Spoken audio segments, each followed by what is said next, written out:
No, that's a nice angle. That's a nice angle.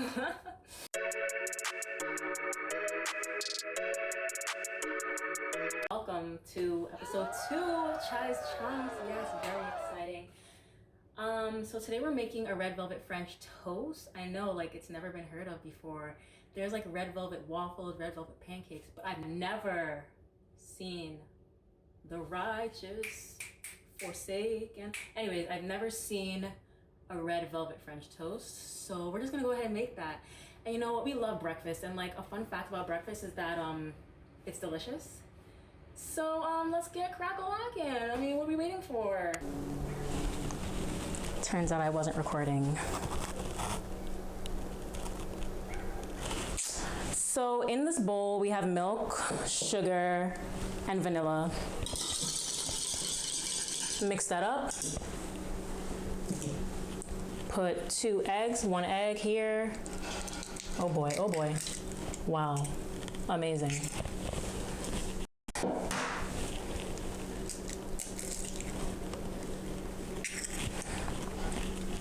And then just go ahead and mix that in.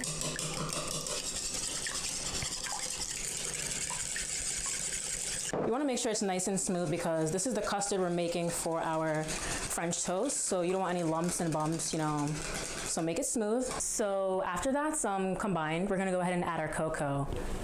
Cocoa, you say? Yes, red velvet is really just chocolate with food coloring.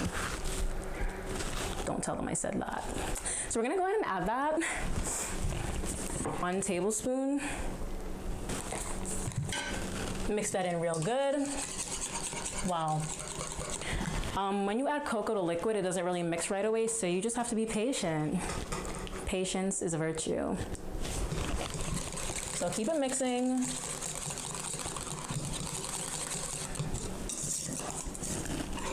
So it looks like this. It's still a little lumpy, but these lumps, they're okay. So now we're gonna add the coloring. I know what you're thinking, just go ahead and get that food coloring, but no, we're not gonna use that. We're gonna be different and we're gonna go ahead and use beet puree. So beets actually have a naturally sweet flavor and they're about to be in season, so they're gonna be really robust if you go ahead and get them in the summer. So go ahead and puree some beets and you should have a really robust color. So we're gonna use like a little less than 1/4 cup. And let's just look at how the color changes. Wow, amazing. So this looks good. We're just gonna go ahead and pour it into a shallower container so that when we put the bread in, it can soak up all the juices. So let's go ahead and do that. Something shallow like this. And just pour that right in. Mix it up a little bit more.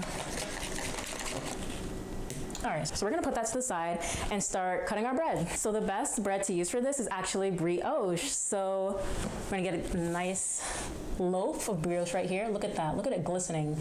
And don't worry, you don't have to worry because I actually did it myself. I made the bread myself, so that's a plus. We're gonna cut us some nice thick slices, use a serrated knife. Cut off this end piece because, you know, nobody really likes the end pieces. So we're just gonna cut that off. And we're gonna start with like about 3/4 of an inch for a slice. That's a pretty good slice. And we're just gonna cut 2. Don't forget to cut your bread unevenly for a rustic touch. That's some pretty good bread. Like, wow. So we're gonna move on to actually frying it now because that's where it gets that nice flavor, dipping and frying it. So yeah. Okay, so I'm actually gonna start by dipping my bread into the red velvet mixture that we made. It's important that it gets all the way through, but it's not soggy. So what I like to do is just press it down and then just flip it over. Look at that. Go ahead and heat up this pan. A little butter just gives it like a little extra crunch and a little extra flavor. So you know what they say, more butter, more better. Yes. Okay, now that it's sizzling, we're just gonna go ahead and put our toast right on it. I'd say this takes like 1.5 minutes on each side. You don't want it to be undercooked because there's raw eggs in this, so it needs to be cooked all the way. I like to check to see if it's getting brown. If it's not getting brown yet, then you know it's not ready to flip. Smells amazing. Okay, so I think we're gonna go ahead and flip it. Wow. Looks good. Okay, so now we're gonna work on our cream cheese frosting. It's really quick, really easy. So this is really just about like a 1/4 cup of cream cheese and about a tablespoon of sugar. Mix it up really good until like you see no lumps. It really shouldn't take that long. What's red velvet without cream cheese, you know? Okay, perfect. Now it's time for plating. Okay, so you have your red velvet right here. Go ahead and add that cream cheese frosting. Just like dollop it on.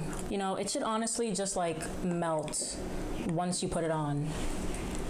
Yes. If you have a sweet tooth like me, just go ahead and add that powdered sugar. Like, who's stopping you? We're in quarantine. We can do what we want. Well, except for go outside. But go ahead and add that powdered sugar. Wow, that looks pretty good.